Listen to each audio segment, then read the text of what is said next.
Good morning to all. Welcome back to Gehlot life science classes. आज के session में हम बात करेंगे प्लांट टेक्सोनॉमी के बारे में। और यहाँ पे आज हम प्लांट टेक्सोनॉमी का फर्स्ट लेक्चर लेंगे। जो ये फर्स्ट लेक्चर होगा ये आपका इंट्रोडक्शन होगा, साथ में प्लांट टेक्सोनॉमी का एक टॉपिक जिसे हम टेक्सोनॉमिक हायरार्की कहते हैं उसको भी यहाँ पे समझने का प्रयास करेंगे। तो सबसे पहले बात करते हैं आप प्लांट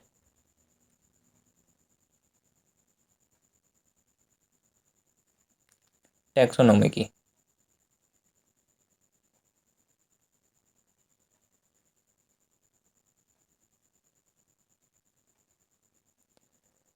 जो प्लांट टेक्सोनॉमी है, इसको पढ़ने से पहले हम इसके वर्ड का मीनिंग समझेंगे कि मतलब कि ये शब्द जो है टेक्सोनॉमी ये कहना क्या चाहता है। अब देखिए, प्लांट का मतलब तो हम जानते हैं कि पादप से होता है, लेकिन टेक्सोनॉमी जो शब्द है, मतलब ये जो वर्ड है, ये आपके दो शब्दों से मिलकर बना है। एक है आपका टेक्सो और दूसरा है आपका नोमी। जो आपका शब्द है टेक्सो, उसका मीनिंग होता है अरेंजमेंट, यानी कि व्यवस्था।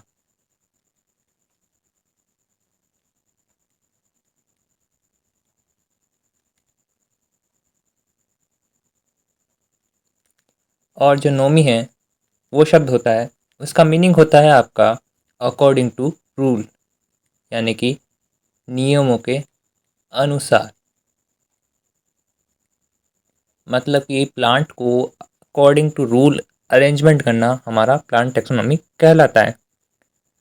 अब ये बात आती है कि ये हमने मीनिंग तो समझ लिया कि अकॉर्डिंग टू रूल प्लांट को यहाँ पे अरेंज करना है, वो प्लांट टेक्सोनॉमी कहलाएगा। अब इसके अंतर्गत बात आती है कि हम हिस्ट्री की बात करें थोड़ी बहुत कि भाई इसके फादर कौन थे। तो सबसे पहले बात आती है कि फादर ऑफ टैक्सोनॉमी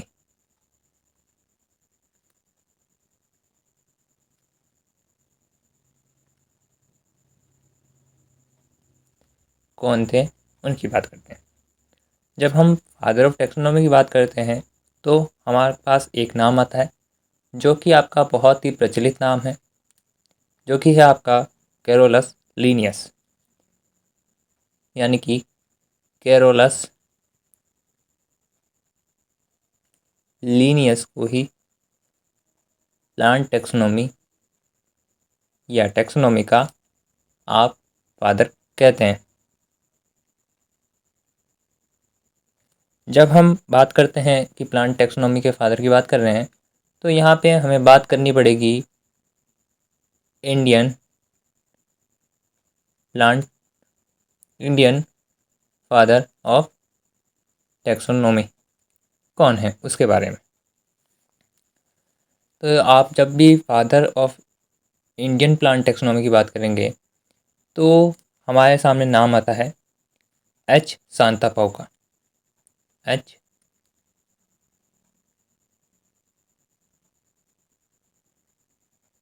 एच शांतापाउ।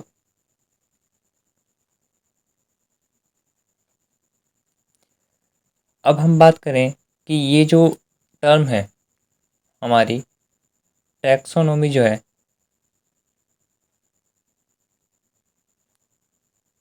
ये टर्म किसने दी भाई, ये भी पता होना चाहिए, ये भी पूछ लिया जाता है। तो जब हम टर्म की बात करते हैं कि टैक्सोनॉमी टर्म, तो हमारे सामने नाम आता है एपी डे कैंडोले का। कि एपी डे कैंडोले जो थे, उन्होंने प्लांट उन्होंने टैक्सोनॉमी टर्म दी थी, कैंडोले। ठीक है, तो ये सारी जो चीज़ें थी ये आपकी थी जनरल जनरल बातें। अब जब हम टैक्सोनॉमी की बात करते हैं तो यहाँ पे कई कई बुक में हम दूसरा वर्ड भी यूज़ करते हैं जिसे हम कहते हैं सिस्टमेटिक। तो हमें ये भी पता होना चाहिए कि सिस्टमेटिक जो टर्म होती है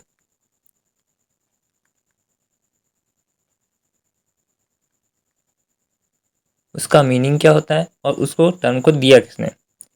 जो टर्म दी थी इसकी, वो आपका बहुत ही वेल नोन नाम है और हम पहले पढ़ भी चुके हैं कि फादर ऑफ टैक्सोनॉमी कौन है, लीनियस। तो लीनियस द्वारा ही ये टर्म भी दी गई थी या यूज़ की गई थी। अब लीनियस द्वारा यूज़ की गई है तो लीनियस की बुक कौन सी है, सिस्टमा नेचुरी, तो उसके अंतर्गत ही ये यूज़ की जाएगी। जो सिस्टमेटिक वर्ड होता है इसका मीनिंग होता है अकॉर्डिंग टू सिस्टम।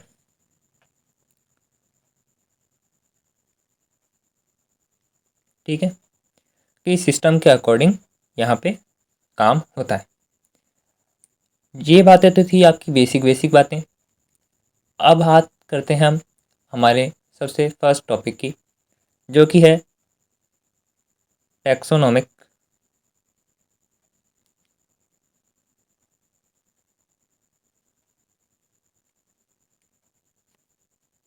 हायरार्की। यानी कि यहाँ पे हम बात करेंगे क्लासिफिकेशन में दिए जाने वाले रैंक्स की, कि कैसे एक रैंक बनता है और उसका डिस्ट्रीब्यूशन होता है। तो देखिए, हमें टैक्सोनॉमी शब्द का मतलब पता है कि अकॉर्डिंग टू रूल यहाँ पे अरेंजमेंट करना होता है। अब ये नया वर्ड जो है हायरार्की, तो इसका भी मीनिंग पता होना चाहिए। तो इसे हम दूसरे नाम से जानते हैं कि इसका मतलब होता है पोजीशन, या फिर आप इसको कह सकते हैं लेवल, या फिर यहाँ आप एक और वर्ड यूज़ कर सकते हैं, वो है आपका रैंक। ठीक है, तो इन सब चीज़ों से हम जानते हैं कि हायरार्की का मतलब होता है कि एक पोजीशन है या एक लेवल है या एक रैंक है या एक टैक्सोन है, जो कि किसी भी ऑर्गेनिज्म को दे दिया जाता है। किसके वजह से भी दिया जाता है कि उसको कंपेयर करके स्टडी की जाती है कि एक जो ग्रुप है या एक लेवल है, एक पद है, उस पद के ऊपर होने के लिए क्या क्या गुण उसके अंदर होने चाहिए, तो वो गुण है या नहीं है, उसके आधार पे उसे एक पद दिया जाता है। जिस प्रकार हम किसी भी कंपटीशन में भाग लेते हैं तो फर्स्ट सेकंड थर्ड का पोजीशन होती है, रैंक होती है। वो रैंक डिसाइड की जाती है कि भाई फर्स्ट वाला जो होगा कि भाई इतने परसेंट मार्क्स लाता है तो वो फर्स्ट डिवीज़न में आएगा, इतने परसेंट मार्क्स आते हैं तो वो सेकंड में है, और इससे और कम मार्क्स आते हैं तो वो थर्ड डिवीज़न में आता है। तो इस प्रकार एक क्राइटेरिया तय किया गया है, उसके अंतर्गत जो कैरेक्टर मैच होते हैं उसको उस लेवल या उस पोजीशन के अंतर्गत या उस रैंक के अंतर्गत रख दिया जाता है। तो ये टेक्सोनॉमिकल हायरार्की के अंतर्गत होता है।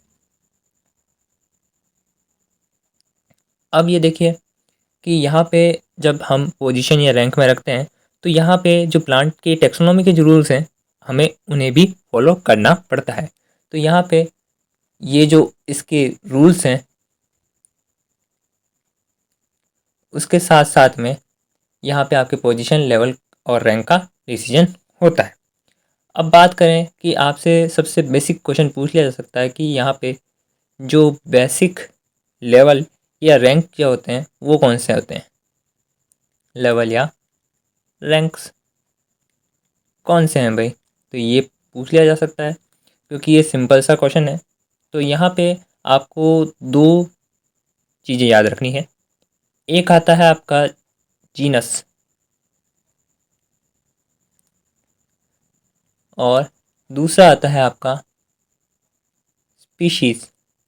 जो जीनस है और स्पीशीज़ है ये दो इस प्रकार के रैंक हैं जो कि आपको बेसिक लेवल रैंक कहलाते हैं, क्योंकि ये बहुत ही ज़रूरी होते हैं। क्योंकि हमें पता है कि हम जब भी नाम करते हैं तो द्विनाम पद्धति का यूज़ करते हैं और दोनों ही ये चीज़ें हमें यूज़ में आती हैं, तो ये बहुत ही इम्पोर्टेंट रहता है। अब हम बात करें इसके आगे, जब हम बात करते हैं तो हमें पता लगता है कि टैक्सोनॉमी रैंक जो है वो भी किसी ने दिए थे। तो रैंक को सबसे पहले दिया था आपका well known father of taxonomy, Linnaeus. इन्होंने जो टैक्सोनॉमिकल रैंक दिए थे ये इनकी बुक थी सिस्टेमा नेचुरी, उसके अंतर्गत दिए गए थे। अब यहाँ पे इन्होंने कौन कौन से रैंक दिए थे वो पूछ लिए जा सकते हैं, तो उनकी बात करते हैं। तो इनके रैंकिंग में किंगडम था,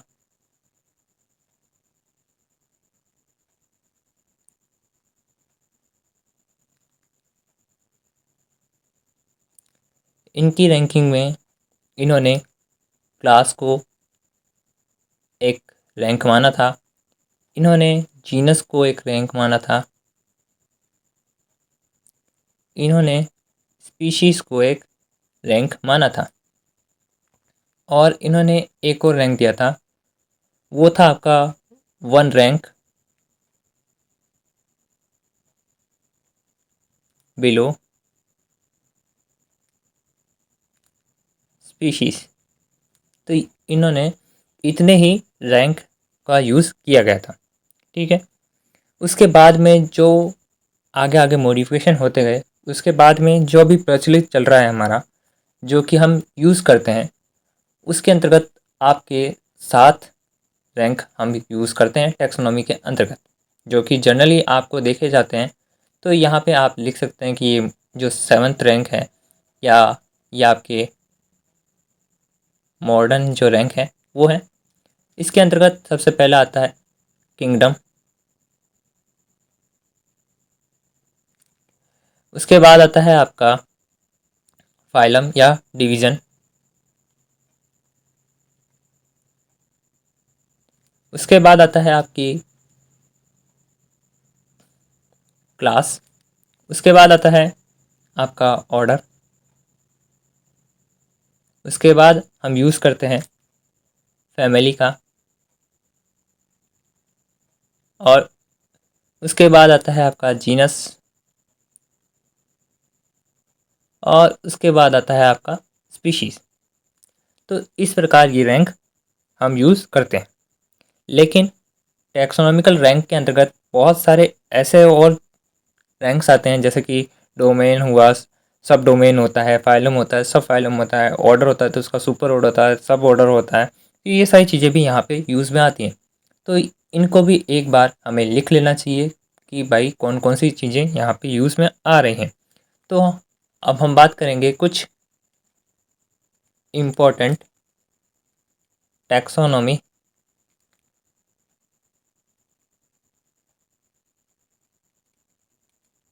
रैंक के बारे में। इन्हें आपको पता होना चाहिए कि भाई ये कौन कौन से रैंक होते हैं। तो देखिए, सबसे पहली बात आती है कि डोमेन होता है, ठीक है, जैसे प्रोकैरियोट हो गया, यूकैरियोट हो गया। उसके बाद में आपका किंगडम आता है, जैसे प्लांट किंगडम, एनिमल किंगडम आ गया। फिर इसके बाद में आपका सब किंगडम आएगा। फिर उसके बाद में आपका फाइलम आएगा। फिर उसके बाद में आपका सब फाइलम आएगा। फिर उसके बाद में आपकी सुपर क्लास आएगी। फिर उसके बाद में आपका क्लास आएगी। फिर उसके बाद में आपकी सब क्लास आएगी। फिर उसके बाद में आपका इंफ्रा क्लास आएगी।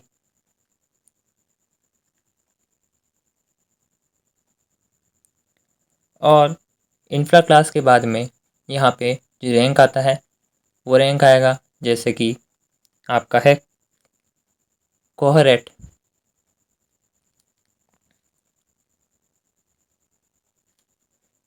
उसके बाद इसका ही सब कोहरेट आएगा। फिर आपका आएगा सुपर ऑर्डर।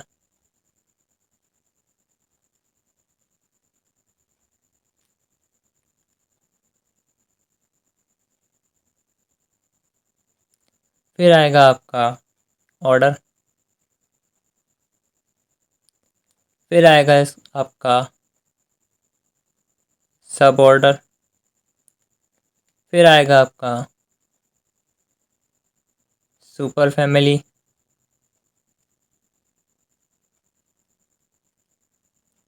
फिर आएगा आपका फैमिली। फिर आएगा आपका सब फैमिली। फिर आएगा आपका ट्राइब। और इसके बाद में आपका आएगा सब ट्राइब। अब ये सब ट्राइब के बाद में ही यहाँ पे हम लिख रहे हैं, सब ट्राइब के बाद में आएगा आपका जीनस। फिर आएगा आपका स्पीशीज़।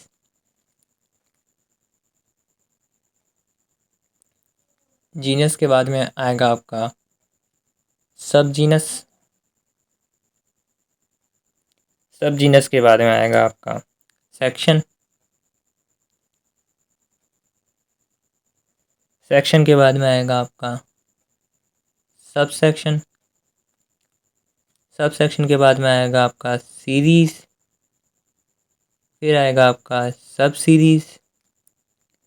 फिर आएगी आपकी स्पीशीज़। फिर आएगी आपकी सब स्पीशीज़।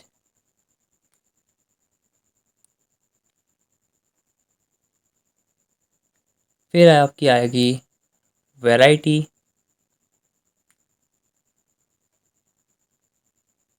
और फिर सब वैरायटी।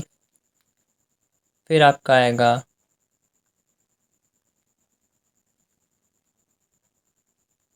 फॉर्म। फिर आपका आएगा सब फॉर्म। तो ये आपके टैक्सोनॉमी की हायरार्की है। इसके अंतर्गत मिनिमम 2 क्वेश्चन पूछ लिए जा सकते हैं, जिसके अंतर्गत सबसे पहला आता है कि आपका बेसिक लेवल पूछ लिया जा सकता है। दूसरा हैगा ये जो हायरार्की दे रखी है, उसके अंतर्गत से आपसे कोई क्वेश्चन पूछ लिया जा सकता है कि भाई इसको क्रम में व्यवस्थित कीजिए। तीसरा, अगर कोई क्वेश्चन पूछता है तो वो आपका पूछ सकता है कि आपका जो कैरोलस लीनियस था उसने किस प्रकार की पद्धति दी थी। तो वो पद्धति के अंतर्गत आपके जो रैंक थे उन रैंक को आपको याद रखना है, जो कि आपके कुछ ये रैंक देखने को मिल रहे थे। इन रैंक को आपको याद रखना है, जो कि कैरोलस लीनियस के हैं। कि लीनियस ने किंगडम, क्लास, जीनस, स्पीशीज़ और 1 रैंक बिलो स्पीशीज़, यही इतने ही रैंक दिए थे। इन्होंने फैमिली नहीं दिया था, इन्होंने ऑर्डर का यूज़ नहीं किया था। तो ये आपको याद रखना है कि भाई ऑर्डर और फैमिली जैसे रैंक जो हैं वो कैरोलस लीनियस ने नहीं दिए थे। तो ये बात आपको ध्यान रखनी है। और इसी के साथ ही आज का हमारा लेक्चर समाप्त होता है। अगर आपको ऐसे ही और लेक्चर चाहिए तो हमें कमेंट करके ज़रूर बताइएगा। साथ साथ में हमारे चैनल को सब्सक्राइब कीजिएगा, वीडियो को लाइक शेयर जरूर कीजिएगा। Thank you.